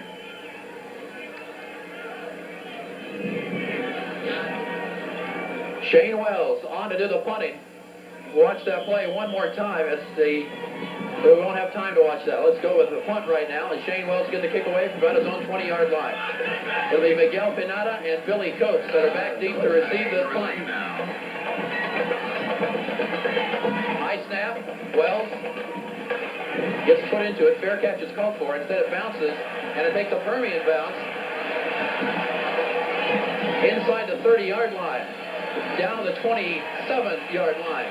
Boy, with a kick into the wind, you're scared to death. You're going to give them great field position. But that was an outstanding punt that time. And Permian got a real break that they let it hit the ground and roll, and it gets down to the 27. So come out with a lot better field position than they could have reasonably expected. So the Viking defense does their job as the bundled up crowd around the stadium watches on. See what the Permian defense can do now. The Vikings will start at 1st and 10 from their own 27-yard line. 10:17 to go in the third quarter of play. Tony Kennedy up the middle to Walters with room. Sean Walters is off, fumbles the ball. It's loose and it goes out of bounds. On the 40-yard line. Carrier rolls the ball out of bounds at the Permian 41-yard line. 1st and 10 for the Vikings. It should come back to about the 49. I think that's where he fumbled the ball. He can't get the extra gain from the fumble, but and he just dropped the ball. I don't think anybody knocked it out. He just dropped it. Tony Perez on the tackle, and either Tony forced it out or Walters dropped it. It'll be at 49. Tony may have scraped him a little bit of a chop action over there, but I was not positive.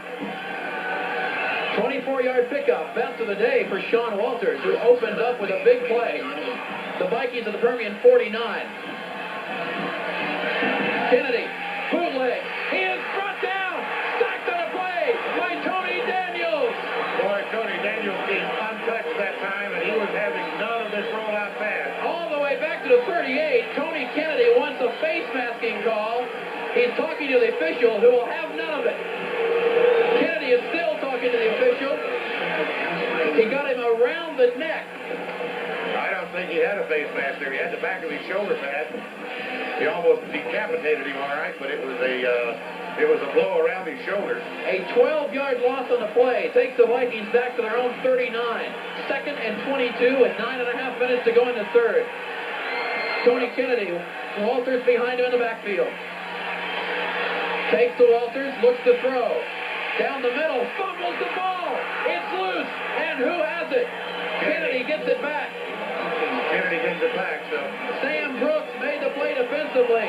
On 3 plays, the Vikings have fumbled twice and been sacked once. One of the fumbles was way downfield, but he just dropped that ball. I don't know what happened there. Another loss, this one back to the 36. It'll be 3rd and 25 under the 9-minute mark.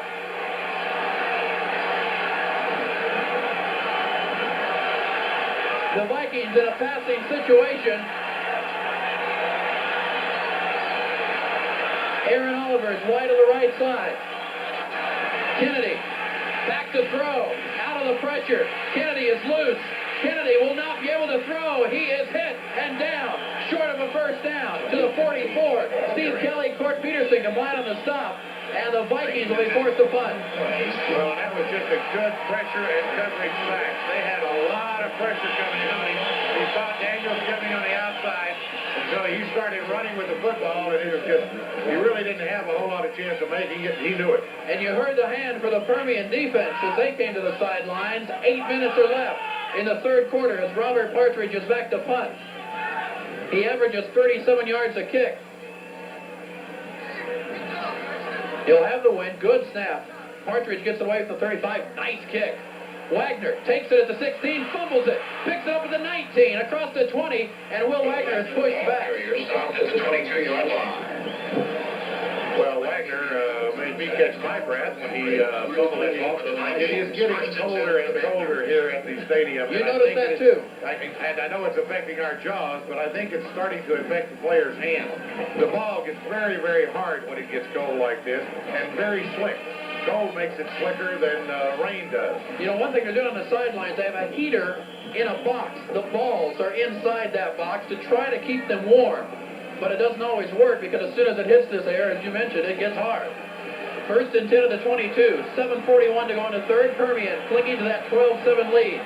Stormy Case has one behind him. That's Malcolm Hamilton. Bergen goes in motion. Hamilton gets the pitch and goes right side. Hamilton trying to beat one. Will go down at the 25. Eric Starks makes the play from his linebacker position on Malcolm Hamilton. Well, Eric Starks is the man who gets there, and we were told before this game started that he had great speed to the outside. They just can't quite get him blocked down out there. He just gets through the blocks and gets down. Starks is leading tackler for the Vikings with 123 tackles coming in. Boy, he's had a great year. 2nd and 7 after a 3-yard pickup. Ross and Hamilton behind Case. Under the 7-minute mark now.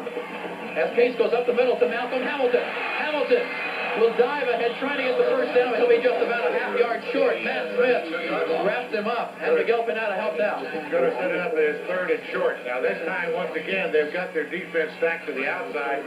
Malcolm Hamilton found the room over the inside. And there's going to be some good 5-6-yard carries in there if they want to run it up inside. The clock continues to move, but the Panthers keep it on the ground.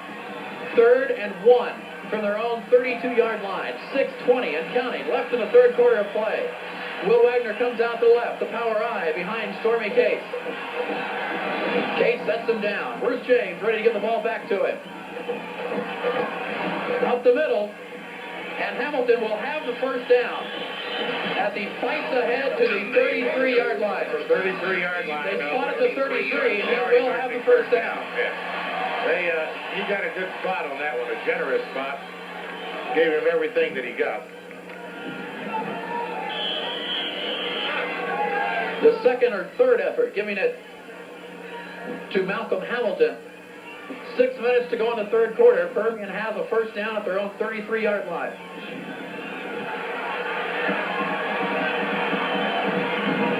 John Williams Permian's a split to the left side. Malcolm Hamilton, the fullback. Bergen in motion. Up the middle to Hamilton. Hamilton behind a block. Tripped up as he goes across the 35. It was Carl Mitchell that cut his feet out from under him. Well, take a look at this, and this is just exactly what I was talking about. They're stacking everybody up to stop the outside, and he's getting some good blocks to the inside. He's going to have that yardage up the middle until they bring those linebackers back to the inside. They're stacking everybody to stop the corners. 6-yard pickup. It'll be 2nd and 4 from Permian's own 39-yard line. Kendrick Barrett brings a new play in, and he will line up tight on the left.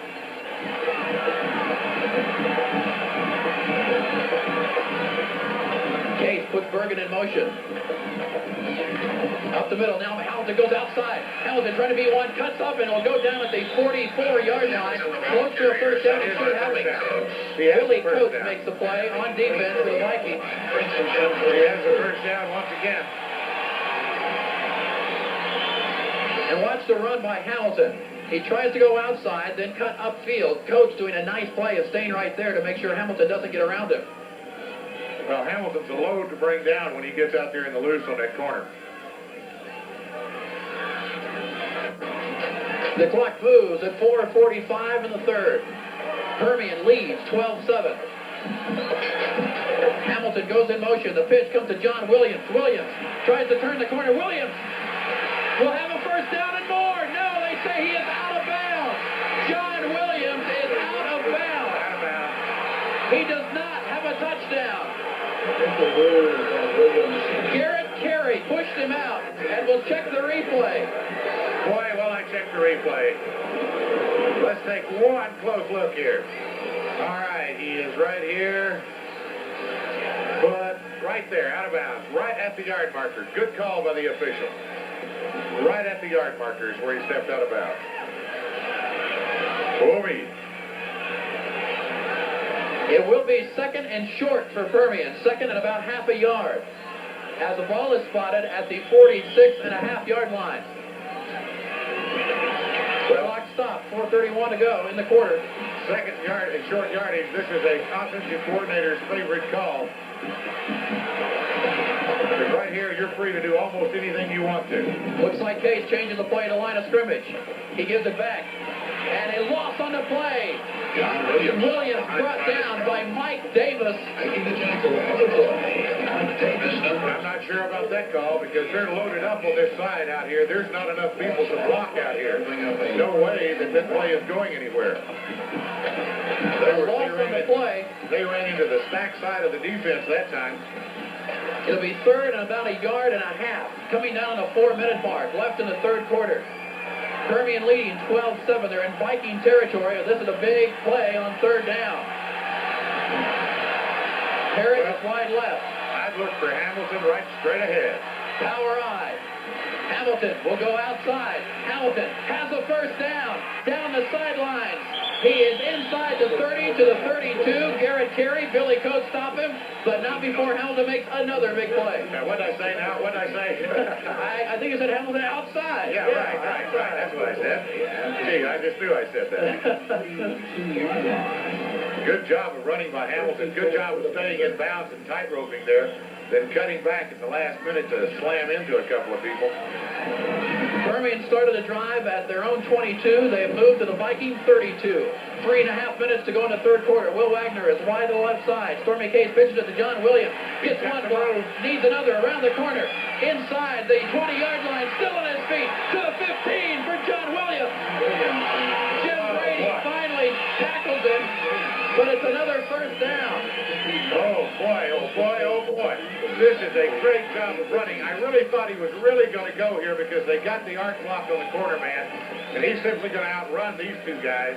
And he stepped out of that one, stepped out of another one there, and I thought maybe he was gone. It was Jim Brady who didn't give up on the play, who came in from the linebacker spot and brings Williams down from behind. 1st and 10 at the 15-yard line. Coming down on the 3-minute mark. Permian trying to add to a 5-point lead. Tight formation for the Panthers. Bergen in motion. Malcolm Hamilton up the middle inside the 10. And that's a Mojo touchdown. Oh, beautiful job of running by Malcolm Hamilton. Now, he got some great blocks at the point of attack, but watch the move that Malcolm Hamilton makes in the hole. Watch this. Malcolm Hamilton right here takes a little side stutter step and just walks away from the tackle, and that's all she wrote. Beautiful job of running by Malcolm Hamilton. Try for the extra point, and Permian will go for 2. Well, at this point, they're down 2 extra points. They need to get some of them back if they can. They're going to move it over to the hash mark and try it one more time for 2. They've got them 18-7.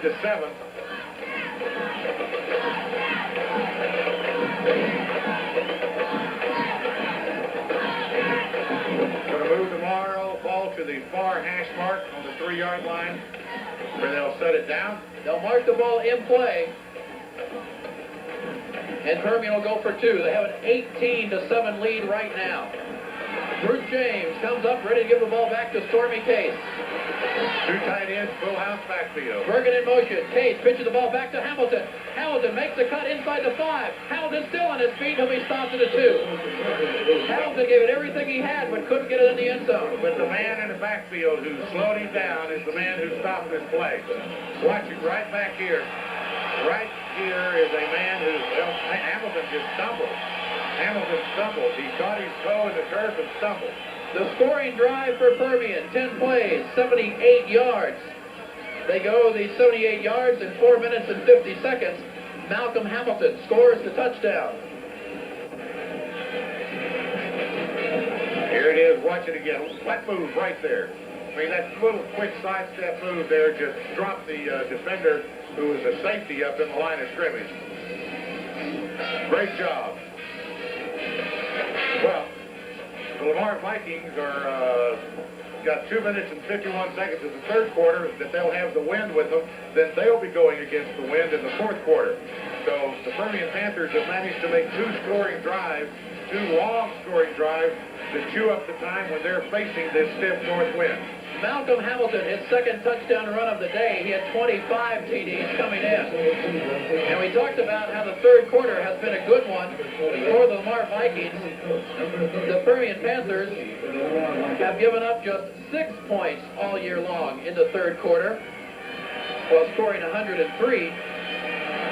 The only third quarter points were scored by Amarillo Tascosa in the first playoff game.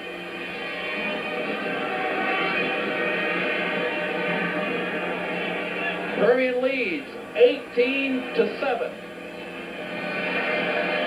With 2 minutes and 51 seconds to go in the third quarter. The kick along the ground. The Vikings will have a return. Matt Smith back with the ball, brought down by Tony Perez. Bring the ball out to about the 38-yard line. It's just very difficult to kick into the teeth of this wind, plus the fact they don't really want to give the ball to those deep guys back there by the Vikings. The clock shows 2 minutes and 49 seconds. First and 10, Lamar will start with the ball at their own 38 as Cam Hollingshead. And the Lamar Vikings are really fired up along the sideline and in the huddle. They know that they need to get really moving to get into this ball game. Tony Kennedy, Walters behind him, gets the football. Sean Walters breaks one tackle. Walters takes the ball to the 45-yard line before Tony Perez tackles it. Well, there's a lot of fire up in the Arlington line and the Arlington backfield right now. Permian Panthers defense is really going to have to stiffen right here. Second and 3. The ball Homer just could not hang on to it. 7-yard pickup for Sean Walters. Second and 3 from the 45-yard line. Walters again up the middle. Stop. No gain on the play. Brian Tucker and Michael Comer are both right there for the Panthers, along with Ephraim Marino. Well, great job this time. When you've got a big back like Walters who has tremendous power, you've got to hit him straight ahead and hold and lock up on him. If you try to tackle him wrapping your arms around his legs from the side, he's going to break that tackle and walk away. Third and 3. Less than 2 minutes to go in the third quarter. Kennedy hands the ball off left side to Cage. Cage is stopped and hit and down. Tony Daniels. Boy, they they tried to reverse that time, and nobody bought the story. There are more black shirts out here than there are white shirts. That was Carl Kirkpatrick. Oh, I'm not sure it's 28 or 29. He is 28, and he had no place to go. That's Kirkpatrick. There are about 5 black shirts on top of him. So the Permian defense does their job once again, and the Vikings are forced to punt. Right. With Will Wagner better back up another 5 yards because this young man can really hang the ball with his wind. Robert Partridge puts his right foot into it. Wagner will catch it at the 23. Back to the 25. He looks right side. He needs a block, gets it. Wagner trying to turn the corner. Down the sideline. Makes the cut at the 40 to the 42. Great return by Will Wagner. Net caught that time 20 yards of net on the punt. The time you take away the run back from the punt, he actually gained 20 yards by the punt. Beautiful return that time by Wagner, reversing his field, going the other way. He just needed another block or so to get completely gone, and he couldn't quite get there. The Texas Tech Red Raiders 52, the University of Houston 32. 50 seconds are left in the third quarter, and the Permian Panthers, with an 11-point lead, will now have the football and try to run time off of that clock.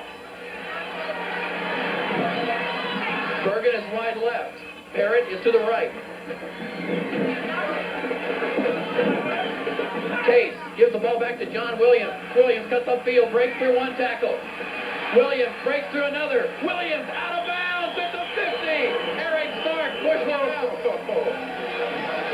John Williams, tremendous strength and balance really pay off here. I want to watch this, folks. This is the way you love to see it done. You can't coach it. There's got to be some natural ability. He breaks one right there, just steps away from it. He steps out of another try right there. And he walks through another try right there, and finally they shove him out of bounds. Eric Starks made the stop, and one thing we haven't even talked about, Don, because John has been running so well, we've forgotten about it. He's got a broken nose, he's got stitches in his eyelid, he has stitches in his knee because of the auto accident, but you wouldn't know it today. 2nd and 1 from the Lamar 48. 42 seconds to go in the third quarter. Bergen in motion. Up the middle, Malcolm Hamilton. We're half a first down. Garrett Carey puts the stop on him. And that's going to bring us real close to the end of the first quarter. Actually, 38 seconds left to go in the third quarter of play. When you talk about the injury that John Williams sustained, this cold weather is probably helping to numb his face.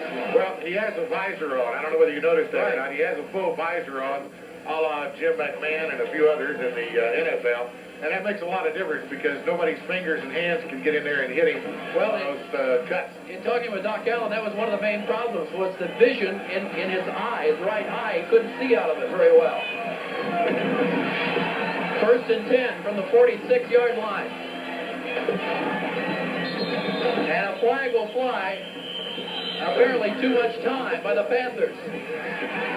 And a little extra breakaway activity out there afterwards.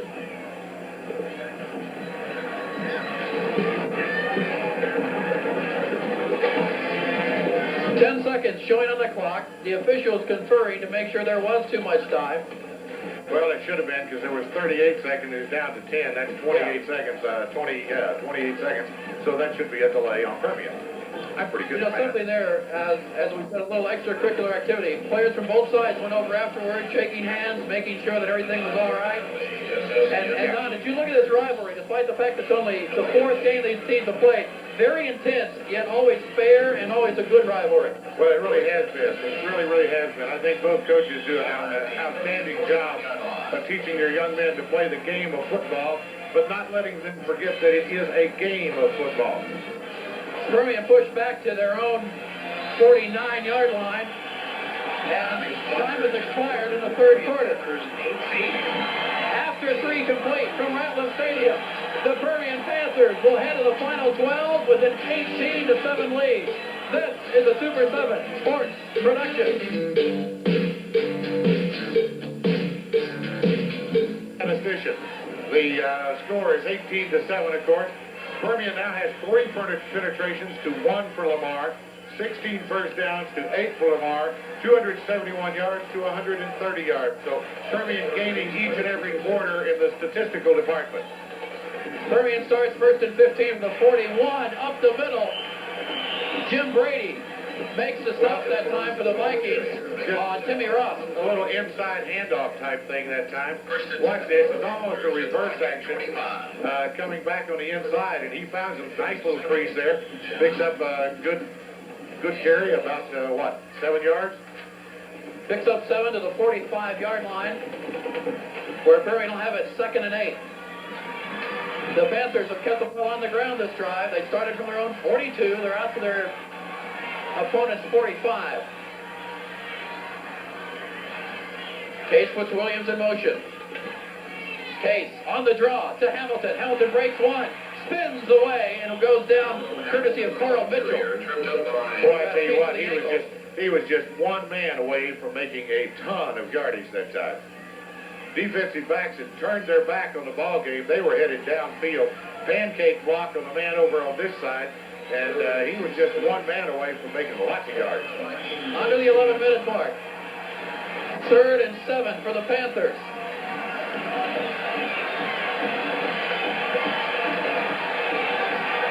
One man in the backfield, that is Malcolm Hamilton. In motion, Wagner. Case looks to throw. Pressured. He gets away from the pressure. Downfield, completed. Inside the 30 to Tony Daniels. Carl Mitchell put the stop on him, but it's 1st and 10 Panthers at the 29-yard line. Boy, I tell you what, he really gets close to the line of scrimmage before he throws this thing. 1st and 10 for the Panthers. Let's see here. No, he had a good 5 yards. I'm sorry. I was Tony looking at the Daniels. wrong line of scrimmage. Daniels hasn't caught many this year, coming in 11 catches, 257 yards, 4 touchdowns. None bigger than that one, Big however. one there, that's right, down on the 29. 10-10 left in the ball game. Permian leading 18-7. 1st and 10 at the Lamar 29.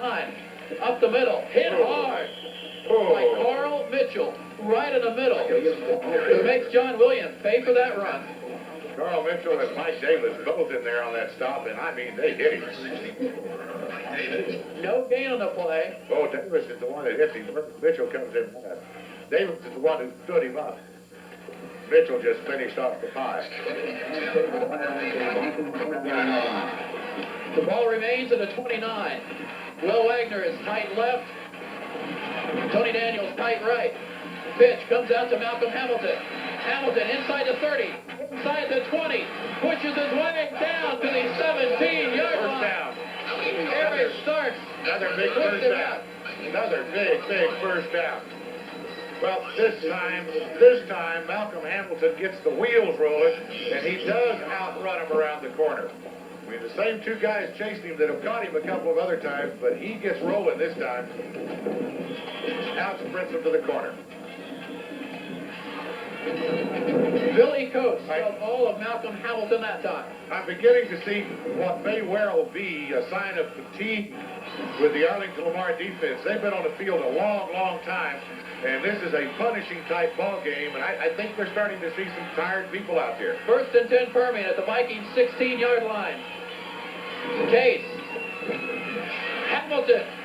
That's Williams down to the 10. John Williams takes it down to the 10-yard line before he is stopped by Chris Lenny, or by Rusty Stringer instead.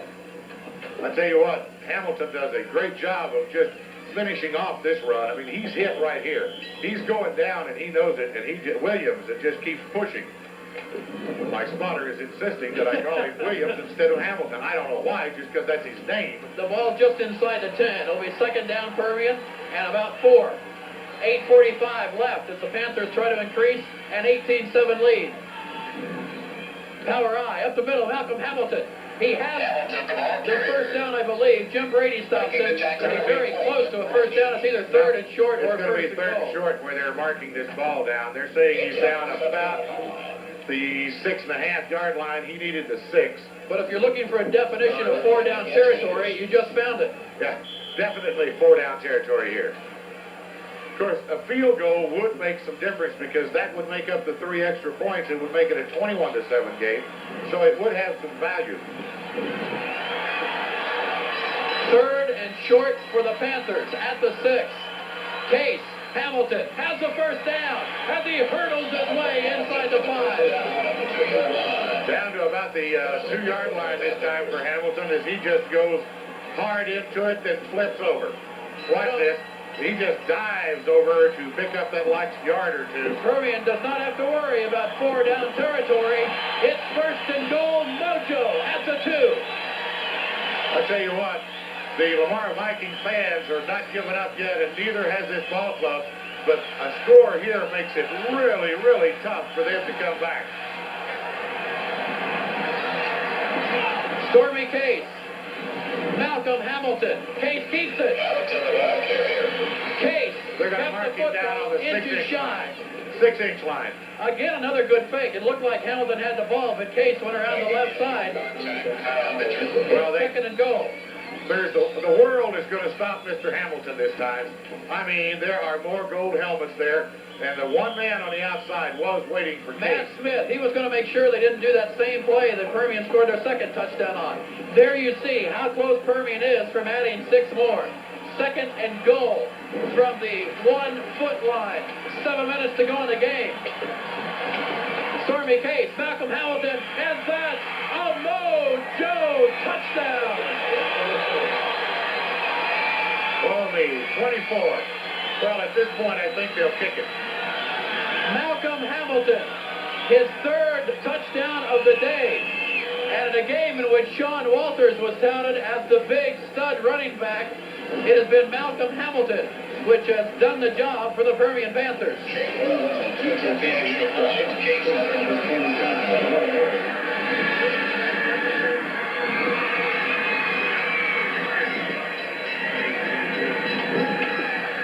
Permian will go for the extra point with Stony Case to hold for Shane Wells.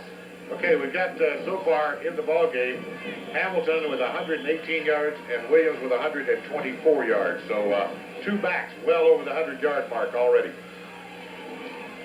Shane Wells will add the extra point with 6 minutes and 58 seconds to go in the game. The Permian Panthers are in control against number 1, Arlington Lamar. Permian leads 25-7. Well, Kurt Kaiser, I did not expect the game to be this one-sided. I really did not expect this. I thought this was going to be a nip-and-tuck battle the entire time, from one end of it to the other, but it hadn't turned out that way. Don, one thing you mentioned, John Williams over the 100-yard mark. That also puts him over 1,000 yards and gives Permian 2 1,000-yard rushers. 3rd time they've had that in their history. James Miles and, let's see, back to 87, James Miles and Sean Crow. Movie Miles. That's right. There's Stormy Case. And then it was R.A. Villa and Chris Comer in 89. And now John Williams, the first sophomore in the history of Permian football to go over 1,000 yards with Malcolm Hamilton. Well, they have just done an outstanding job, and these 2 running backs are really good, Kurt. Don't get me wrong on this, but I'm going to tell you something. It wouldn't be happening unless an offensive line was doing a whale of a job. This offensive line are almost a bunch of unknowns this year, have not received much recognition at all. I'll tell you what, this is one of the best offensive lines I've ever watched play. They're not exceptionally big, but they sure are tough. Shane Wells booms it into the end zone. Gates will keep it right there. Or Coates instead. That's Billy Coates who keeps it in the end zone. Well, I would say the secondary better get back on their bicycles and get ready to do some backpedaling because I think they're going to come out throwing the football. Wouldn't you say? I would say that's a pretty good bet. Lamar down 25-7. There's 6 minutes and 58 seconds left to go in the football game. And the Vikings start from their own 20-yard line. Let's see what Eddie Peach and his Vikings have planned. Tony Kennedy as his backs offset to the left side. That's Jonathan Cage, the runner. Cage takes him to the 24. Well, Tucker and Collins combine for the they'll give them that 3 yards all afternoon. They'll give it to them for the next 6 minutes and 45 seconds. And then they'll walk off with a crown on the Odessa Permian side. Running the football when you're down by 18 points with 6.5 minutes left in the ball game is not good enough. Second and 6 from the 24. 6.5 minutes to go in the game. Kennedy looks to throw now across the middle. It's incomplete. Instead, he tried the left side. Tony Perez defending on the pass intended for Tank Stratford. Well, all of his throws that he has completed this afternoon have been in the 10 to 12 yard variety and mostly over the middle. He does not have an exceptionally strong arm. That ball kind of got a tail dragger on it. Looked like one I'd throw. Just wasn't going to get there, and it was going to float on him. If he's going to start throwing, he's going to have to start running those middle of the field patterns again. 3rd and 6. And there's Walters off to the races across the 35. He picks up a first down at the 37. Peterson and Perez make the stop. Well, he's going to pick up some yardage here at the end of this ball game, and his stats are not going to look that bad. But believe me, his yardage did not come until this one had pretty well been decided. You're down to 6 minutes, 15 seconds left in the ball game now, and the clock is rolling. And they've got 63 yards to go to get a score in here, and then they need at least 2 more. 6 minutes to go in the game as Kennedy looks to throw. Can't find anyone open. He gets it away. It's incomplete. Intended for Miguel Pinada. Dove the ball. Pinada's done everything he can today. Made some great receptions, some big plays on defense. Clock will stop. 5:58 to go. It'll be 2nd and 10. Well, it's getting kind of quiet for the first time today. Another one of our programs just blew off down to the people below.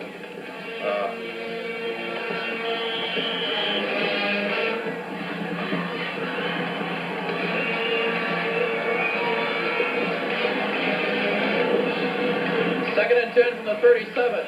Whoa. Jonathan Cage will be stopped for a short gain. Well, Comer almost stopped him for a whole lot less. Very, very close.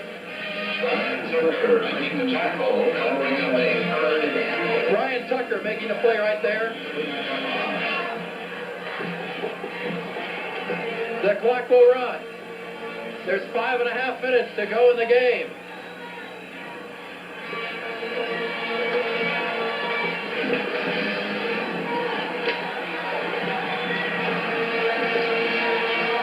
Third and 8 from the Vikings' own 39-yard line.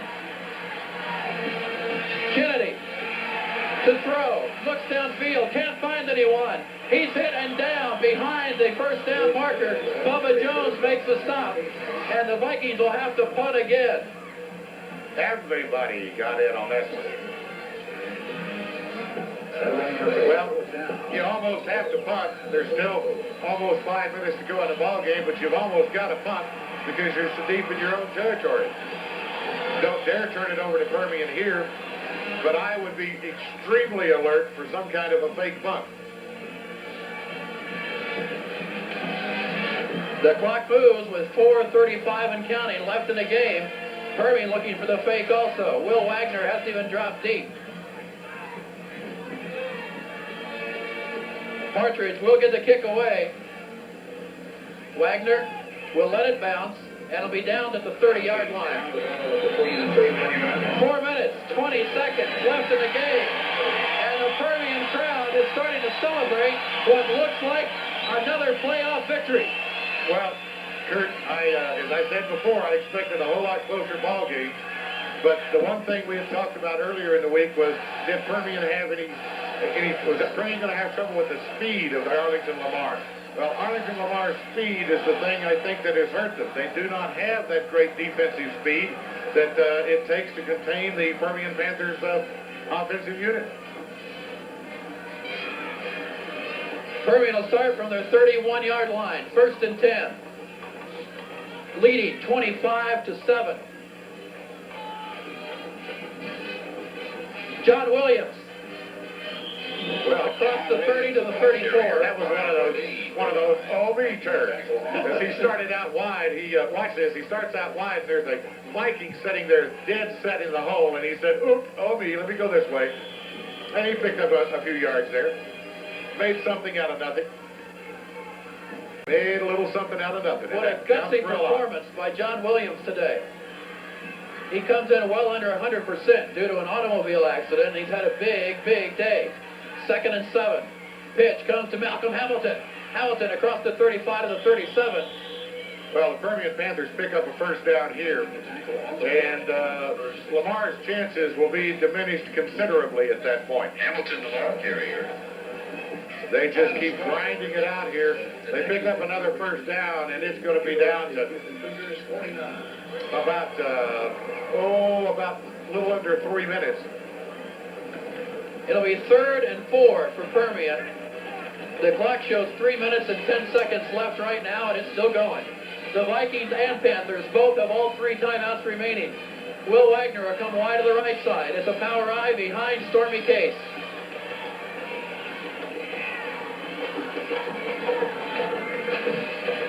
Up the middle, Hamilton will fight ahead for a first down. Very, very close. I'm not sure where they're going to mark it. Well, I mean, it is close. They got to unstack this thing. Depends where they spot the ball. Great block that time by the center. The Permian center that time got a tremendous block. Bruce James. Bruce James did a heck of a job opening that hole up. Correction, a timeout for a measurement. It's timeout for a measurement here, and it's close. I don't know. I can't tell from here. Michael Comer, playing official here, says it's a first down. Let's see if Michael has a future. He does. First down, Panthers. Well, that just about drives final nails in the coffin, my friend. You can round up the wagons, get in the horses, and get ready to go to the house. To expedite the departure this afternoon, please follow the directions of all our police officers at the various exits. And then you'll be... The only touchdown of the day for the Lamar Vikings was their first drive, which ended up in the end zone. Since that time, the Permian defense has really done a job. 1st and 10 for their own 41-yard line.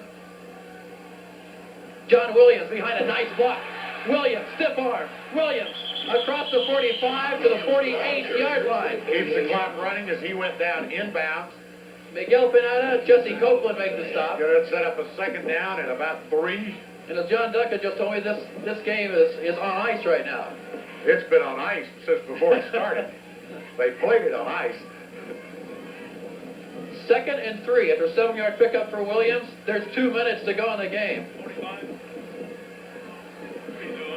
All right. Here we go. Case to Williams. Gets one block. Provided by Hamilton. Williams knocked off his feet at the 49. Miguel Pineda makes a stop. It'll be half a yard short of another first down. Moving to 3rd and about a half yard with a minute 36 and counting down. There's Comer right at the bottom of your screen trying to play official again. It didn't work that time, Michael. No, it didn't work the other time either. We will be headed down to the sidelines right after this game to talk with a couple of the members of the Permian team that have been so instrumental in this ending up in the victory Well, column. my most valuable player in this is the offensive line. Okay? They're my most valuable players this time around because they have done a whale of a job. Stormy Case picks up the first down. Matt Smith tackles him. Well, the clock will stop while they move the chains, but then it's going to roll right under 1 minute. And looks absolutely like one of the best games that we've had in a long time. As far as the Permian Panthers are concerned, for the Lamar Vikings, they're going to have 39-3 record over the last 2 years. 2 of those losses are going to come to the hands of the Mojo Cats from out at here. Now then, next week's playoff scenario, if Sherman were to win tonight, they would be coming here to play next Saturday afternoon. If Midland Lee wins, then the game will be played in Lubbock at Jones Stadium. Fumbles the ball, picks it up, gets it back. The clock continues to move. Well, he's just getting ready for basketball. No problem. What it is? Yeah. Or Australian rules football. He's been watching Coach Spears, and he knows just try to pick it up and keep on going. So the Permian Panthers are headed back to the quarterfinals. Back to the quarterfinals, and as I was saying, if it is against Midland Lee, then the 2 teams will travel to Lubbock to Jones Stadium to be played 2 o'clock Saturday afternoon in Jones Stadium in Lubbock. If it is against Sherman, if they were to defeat Midland Lee, then the Sherman-Permian matchup would be here at Ratliff Stadium. The battle of unbeaten goes to Mojo.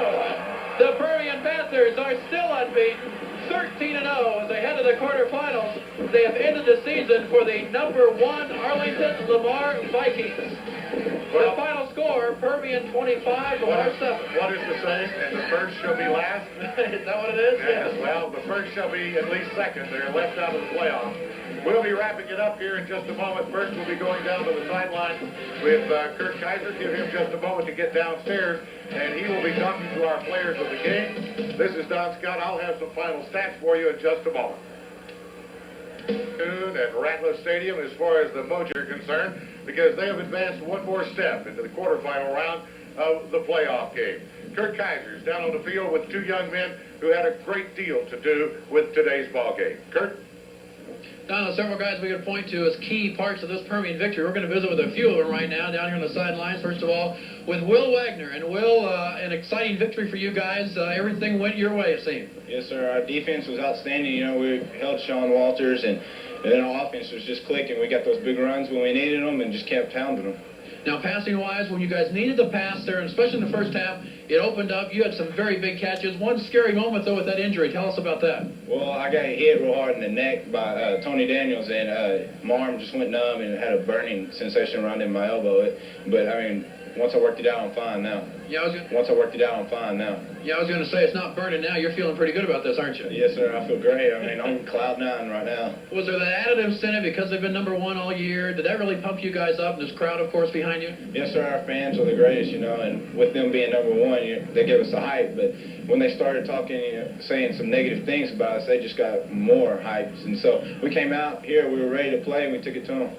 Well, congratulations, and we'll see you next week. Thank you. All right, season continuing. Let's bring in this running back duo. We got both of them here, John Williams and Malcolm Hamilton. Great job for both of them. And now we'll see that famous nose that we've been hearing about all week long from John Williams, first of all. John, you go over that 1,000-yard barrier. First sophomore ever to do it in Permian history. You have to be very proud. Yes, sir, I am. You know, it's kind of a blessing in disguise for me. You know, I just worked hard, and with the help of Malcolm and the lineman and Mark Comer, I had a successful season so far. Now, John, we've been talking since your accident, of course, whether you'd even play or not. But I heard as soon as that accident occurred, you said, I will play. And you did play. How hard was it with your injuries to have the kind of game you did? Oh, man, it was a lot of hard work, and everybody coming together, the team, they, you know, helped me out a lot. My family, and most of all, Doc Allen and coaches, they just helped me out a lot. They kept me in that locker room, you know, and they just kept giving me treatment. And Dr. Shaw, he just stayed with me, you know, helped me with my eye, you know. It was just a big blessing, and I'm here now, you know, so I'm very happy. And John, we're proud of you. Big game for you, and we're looking forward to next week already. But enjoy this one right now. Congratulations. Thanks. All right, let's bring in Malcolm Hamilton. And Malcolm, the guy that John Williams gives a lot of credit to. Malcolm, congratulations. Big game for you, 3 touchdowns. How did you guys do it today? What was working for you? Most of all, it was our defense, and then when we were on offense, it was our offensive line. I mean, all the Lamar guys, you know, up front, they were big, and our offensive line was just firing off on them. I mean, moved them. And our defense, they were just penetrating through Arlington Lamar's, you know, offensive line and stopping Walters, which was their leading rusher, and we just did it. Did that inspire you a little bit more? Because Sean Walters has been getting a lot of the publicity coming up to this game. Big stud running back, over 2,000 yards. Did that inspire you to show that in kind of a showdown between the two that you could come out on top there? Yeah, kind of. I mean, anybody can, you know, really run, you know, as well as he did if they had as many carries as he did. I mean, he had a lot of carries. And that's why he was making all the yardage. But we just came out here, and we were all confident in each other. And so we just fired off on him, and it was a 4-quarter football game. Now, with John going over 1,000 yards, you and he become the 3rd Permian duo to go over 1,000 yards together. I know you're proud of what John has accomplished today. I mean, John, he's worked real hard, you know, all through the season. At the first of the season, you know, he would come in sometimes, and he wasn't doing too good. But, you know, then everybody just started encouraging him. I mean, because he's a real good running back, and he's going to be a vital weapon, you know, for Permian in the next 2 years he has. And we're not worried about it. We're looking forward to even next week with you guys both being weapons out there. You're looking forward to the quarterfinals. That'll be good for the season to continue, isn't it? Yeah, it will. I mean, I don't know who we're going to play, though, but we're going to go we're going to go in to locker room Monday and we're going to get ready for the next team. All right, Malcolm, congratulations. Big win, and we'll see you next week. All right, thanks. All right, Malcolm Hamilton, one of the many weapons the Permian Panthers used today in this win over Arlington Lamar. That'll wrap us up. We're down here in the sidelines. Let's head back upstairs. Some final comments from Don Scott. Okay, Kurt Kaiser, the final things that we want to look at here. Williams ended up the game with 134 yards rushing, Hamilton with 126 yards rushing. Total Permian offense was 350 yards to about 154 yards for the Lamar Vikings. Final score, once again, Odessa Permian 25, Lamar 7, and that pretty well wraps it up. And as we told you, next Saturday's game, if it is against Sherman, will be here at Ratliff Stadium, 2 o'clock Saturday afternoon. If it is against Midland Lee, then it will be the big rematch, and it'll be taking place at Jones Stadium in Lubbock, and that'll take place on Saturday afternoon up there. This is Don Scott for Kurt Kaiser, for the guys in the truck and the cameramen and everybody else who kind of froze a little out here today. We want to thank them very much for the job that they have done. For the people in the studio who play this game back for you late at night, we want to thank them very much. And for the sales staff and everybody else at Channel 7 who get out and